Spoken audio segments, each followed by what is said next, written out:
Profecías, Imperio del Gran Monarca, parte 6. Vamos a leer 3. Profecía de Esdras, profecía de San Pablo y profecía del Apocalipsis. Profecía de Esdras. En este libro, que con el tercero del mismo autor, sin tenerse por canónico, es de mucha autoridad, se halla una profecía que al parecer debe cumplirse todavía.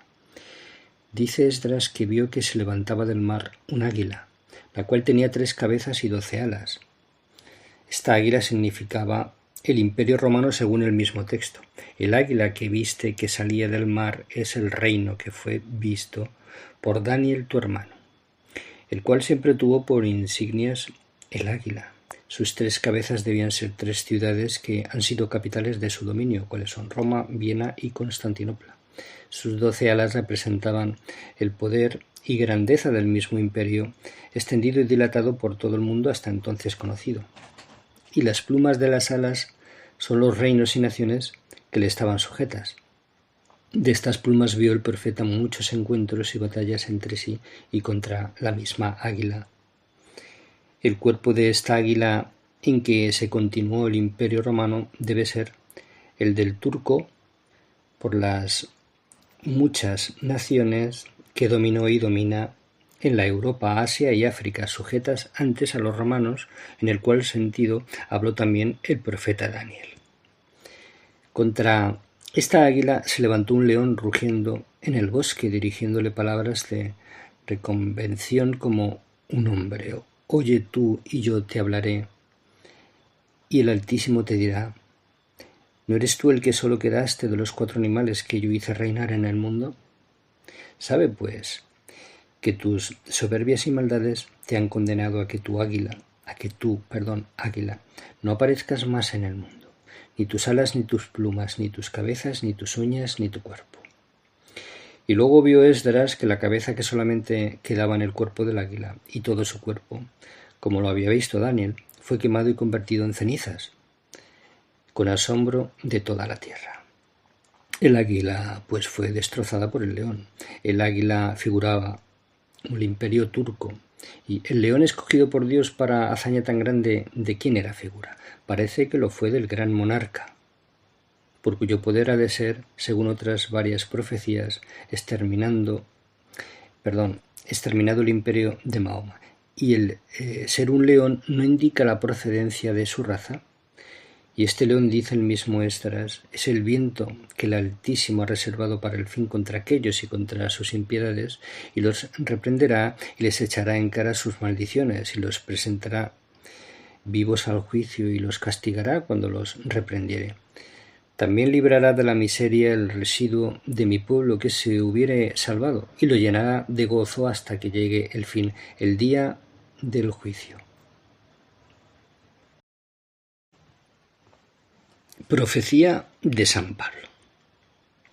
Os rogamos, hermanos, por el advenimiento de nuestro Señor Jesucristo y de nuestra reunión con Él, que no os mováis fácilmente de vuestra inteligencia, ni os perturbéis ni por espíritu, ni por palabra, ni por carta enviada de nosotros, como si el día del Señor estuviese ya cerca. Y no os dejéis seducir de nadie en manera alguna, porque no será sin que antes venga la apostasía, y se ha manifestado el hombre de pecado, el hijo de perdición, el cual se opone y se levanta sobre todo lo que se llama Dios, o que es adorado, de manera que se sentará en el templo de Dios, mostrándose como si fuese Dios. ¿No os acordáis que cuando estaba todavía con vosotros os decía estas cosas? Y sabéis qué es lo que ahora le detiene, a fin de que sea manifestado a su tiempo, porque ya está obrando el misterio de la iniquidad, solo que el que está firme ahora manténgase hasta que sea quitado de en medio. Y entonces se descubrirá aquel perverso, a quien el Señor Jesús matará con el aliento de su boca, y lo destruirá con el resplandor de su venida. La venida de aquel es según aparición de Satanás en toda potencia, señales y prodigios mentirosos, y en toda seducción de la iniquidad para aquellos que perecen, porque no recibieron el amor de la verdad para ser salvos. Por eso les enviará operación de error para que crean a la mentira. Y sean condenados todos Los que no creyeron a la verdad antes consintieron a la iniquidad. Profecía del Apocalipsis, según el venerable Bartolomé Olshauser, sobre el Gran Monarca y el Concilio Vaticano. Capítulo 10. Y vi otro ángel fuerte que bajaba del cielo. En este capítulo describe San Juan aquel monarca muy grande bajo cuyo imperio, deprimidos y convertidos los herejes modernos, empieza el sexto estado de la Iglesia, que es el de consolación, en el cual será sobremanera humillado el imperio de los turcos. La fe católica brillará en la tierra y en el mar, y la disciplina eclesiástica restaurada será exaltada. Era el protector del imperio romano o del grande Éufrates, hacía las veces de dos personajes, a saber, de aquel gran monarca venidero y del nuncio divino que revela los secretos de la Iglesia que han de suceder en aquel tiempo. Dice que es otro porque será contrario a los herejes y a sus heresiarcas. Amará la doctrina sana, celará la fe, tendrá costumbres santas y rectas y ayudará sobremanera a la restauración de la religión y de la disciplina eclesiástica. San Juan da testimonio de su fortaleza porque será fuerte en la guerra y lo destrozará todo a manera de un león. Se fortalecerá en su imperio con grandes victorias, vivirá muchos años en él, humillará a los herejes y sujetará todas las repúblicas y todas las naciones a su imperio, y al de la Iglesia latina. Además, también se sujetará el imperio turco, enviada al infierno a la secta de Mahoma, dejándolo reducido a un pequeño reino que subsistirá pero sin poder hasta que venga el hijo de perdición, que no conocerá a Dios, porque habrá nacido en el gremio de la Iglesia católica, será enviado por Dios y preordinado especialmente por la divina providencia para consuelo y exaltación de la Iglesia latina, entonces muy afligida y humillada por demás, las cuales cosas se entienden metafóricamente por el cielo. Porque será muy humilde este monarca, y marchará en la simplicidad de corazón desde su juventud. La nube que esconde el resplandor del sol significa la humildad, a la cual sigue la protección de Dios, representada también por la misma nube, porque nadie está tanto bajo el amparo divino como el humilde, según San Lucas, que dice: Deposuite potentes de sede et exaltavit humiles. Por esto nadie podrá dañar a aquel gran monarca, nadie resistirle, siendo su vestido la protección de Dios. Por iris se entiende la paz de Dios con la tierra. Génesis 19, que el gran monarca ofrecerá al mundo, porque extirpadas las herejías y las supersticiones de los gentiles y de los turcos, habrá un solo pastor y un solo rebaño. Todos los príncipes se confederarán con él con el vínculo estrecho de la fe católica y de la amistad, porque dará a cada uno lo que le corresponde y a nadie gravará contra justicia, y por esto se le pone el iris como insignia en su cabeza. A causa del resplandor de su santidad y gloria imperial, también por su suma inteligencia y sabiduría, por el ardor de su caridad y celo de religión de que estará dotado, y porque así como el sol brilla entre los astros del cielo, así se distinguirá entre los príncipes de su imperio, y todos conservarán su orden, yendo en pos de él. Por los pies se significa la extensión y el poder de algún imperio, según se lee en el Salmo 59.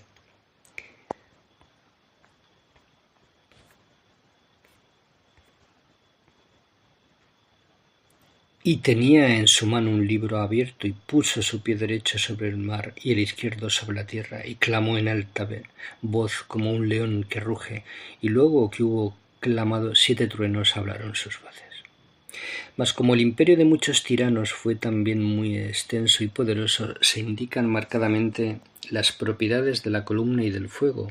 La columna significa el sostén del edificio y su firmeza, y el fuego el celo de la religión y la caridad con Dios y con el prójimo. El fuego Además doma todas las cosas, así será también el gran poder de aquel monarca, cuyo imperio será el sostén firmísimo de la casa, es decir, de la Iglesia católica y de su real palacio, porque su reino se establecerá para la posteridad, hasta que se abandone la fe y se revele el hijo de perdición, y su poder brillará por el celo de la religión y de la caridad, y domará, como el fuego, todas las cosas. Sicutignis domat omnia silile domavit. Este libro denota el concilio general, que ha de ser muy grande y célebre. Se dice que el ángel lo tiene en su mano porque por obra y poder de aquel monarca se reunirá, se defenderá y quedará expedito. También porque él mismo lo ejecutará con esfuerzo y ayudará con su poder para que sea ejecutado en todas partes. Y el Dios del cielo le bendecirá y pondrá todas las cosas en su mano y en su poder. Se dice además que el libro está abierto a causa de la claridad de su contenido y de la Sagrada Escritura y dogmas de fe cristiana que en aquel grande concilio serán explicados. Esto es, dilatará y extenderá su imperio por mar y por tierra, y se sujetará la tierra y las islas del mar, y será su poder y su extensión muy grande, las cuales cosas, según hemos dicho, eran figuradas por los pies. Por este clamor se extiende aquí el grande horror que causará a todos los pueblos que habitan en la tierra y en las islas. Por esta razón se compara su clamor al rugido o al clamor del león, porque cuando el león ruge, todas las otras bestias temen y se manifiesta su fortaleza. Y cuando los 7 truenos hablaron sus voces, yo las iba a escribir, y oí una voz del cielo que me decía: sella las cosas que han hablado los 7 truenos y no las escribas. Y el ángel, que vi estar sobre la mar y sobre la tierra, levantó su mano al cielo y juró por el que vive en los siglos de los siglos, que crió el cielo y las cosas que hay en él, y la tierra. Los truenos que se dice hablaron al oír el clamor de este ángel, denotan a aquellos que resistirán al antedicho monarca y a sus decretos, y que querrán perseguirlo, pues no será pequeña la tempestad que entonces se levante. Pero como no podrán resistirle ni aun dañarle, se manda a San Juan que no escriba estas persecuciones venideras como ineficaces, sino que tan solo las indique para cautela. Y porque su reinado, la propagación de la verdadera fe, no podrá lograrse sin el grito de la oposición y sin tempestad, por esto se dice: et cum clamasset locuta sunt septem tonitura voces suas.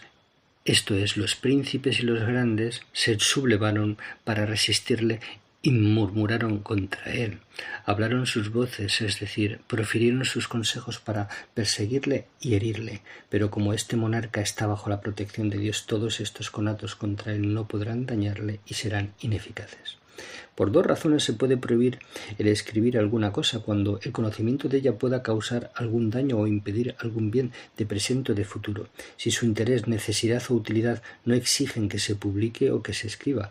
Por esta causa el ángel no quiere que se escriba lo que estos 7 truenos hablaron al oír su voz, porque el Señor lo librará de todos los peligros y hará ineficaces los consejos de sus enemigos.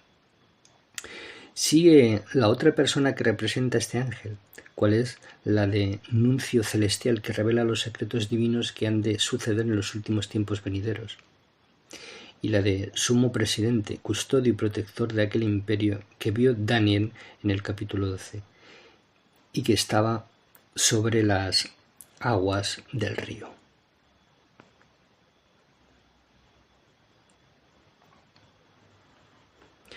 No habrá ya más tiempo para los herejes y enemigos de la cruz de Cristo, cuyo tiempo, días y malicia tendrá fin bajo el imperio de tan repetido gran monarca, y para terror y confusión de ellos, al par que para muy grande consuelo de la Iglesia latina, de sus fieles y de sus siervos, este ángel lo testifica y clama.